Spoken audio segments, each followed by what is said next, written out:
امریکہ میں ایک شخص مسلمان ہوا، 2 دن اس کو مسلمان ہوئے گزرے تھے ابھی، نماز پڑھی، مسجد میں کھڑا ہو کر میکروفون پکڑ لیا اور سورۃ فاتحہ پڑھی اور روتا ہوا سورۃ فاتحہ کے بعد پڑھتا ہوا باہر نکل گیا۔ امام صاحب کو بڑی حیرانی ہوئی کہ اس نے کوئی تقریر نہیں کی، کچھ کہا نہیں، صرف سورۃ فاتحہ پڑھی اور چلا گیا۔ اس مسجد کا امام اس نیو مسلم کے پیچھے پیچھے جاتا ہے اور اس کو پکڑ کے پوچھتا ہے تو نے یہ کیا کیا؟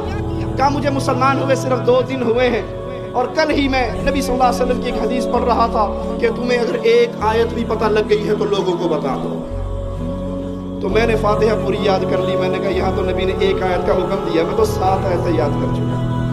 جس کی آواز دہلیز پہ آ کے ملنگنے لگائی، نظر اللہ نیاز حسین، تو نے اس کے کشکول میں آٹا ڈال دیا، کیا توحید کی دعوت دی؟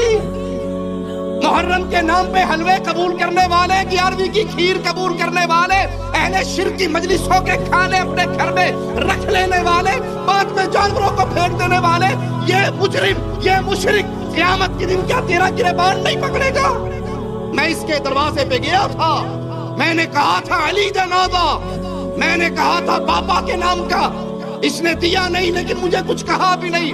آپ پہ اور مجھ پہ فرض ہے اس توحید کے میسج کو آگے عام کریں، وگرنہ آپ کا پڑوسی مشرک، آپ کا کزن مشرک، آپ کا رومیٹ مشرک، آپ کا دوست مشرک، آپ کا ساتھی مشرک، قیامت کے دن گریبان پکڑے گا کہ 60 سال کی دوستی، 40 سال کا پڑوس، 30 سال کی کاروباری شراکت رہی، اس نے دنیا کا ہر مسئلہ میرے ساتھ ڈسکس کیا، صرف ایمان کی بات مجھے کبھی نہیں کی۔ کیا جواب دیا؟ یہ اہل ایمان ہے جن کا ذکر مالک فرما رہا، جو ایمان لانے کے بعد، توحید کو سمجھنے کے بعد، اللہ کو رب کہنے کے بعد پھر ڈٹ جاتے ہیں۔ نتیجہ کیا نکلتا ہے؟ اولئک اصحاب الجنہ خالدین فیہا جزاء بما كانوا يعملون۔ یہی اہل جنت ہے، یہی اہل جنت ہے جہاں ہمیشہ ہمیشہ رہیں گے، اور یہ انہیں صلہ مل رہا ہے جو دنیا میں کر کے گئے۔ اللہ کے لیے سوال کرتا ہوں، اس 60-70 سالہ زندگی میں نے اور آپ نے اللہ کی توحید کے لیے کیا کیا ہے؟ ہمارا مال، ہماری زبان، ہماری قلم، ہماری صلاحیتیں لا الہ الا اللہ کی تحریک میں کتنا حصہ ڈالتی ہیں؟ رات کو بستر پہ لیٹتے ہوئے سوچئے، ماہانہ تنخواہ میں سے توحید کو پھیلانے کے لیے میں نے کیا کیا؟ اپنی صلاحیتیں میں نے کتنی خرچ کی؟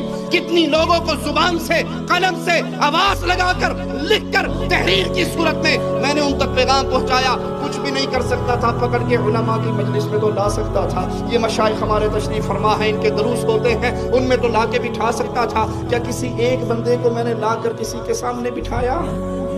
اگر بٹھایا اور وہ راہ ہدایت کا راہی بن گیا تو سمجھ لو ایک پوری زندگی اللہ نے آپ کو تحفے میں اور اگر یہ نہیں تو یاد رکھنا قیامت کے دن ہمیں جواب دینا ہوگا۔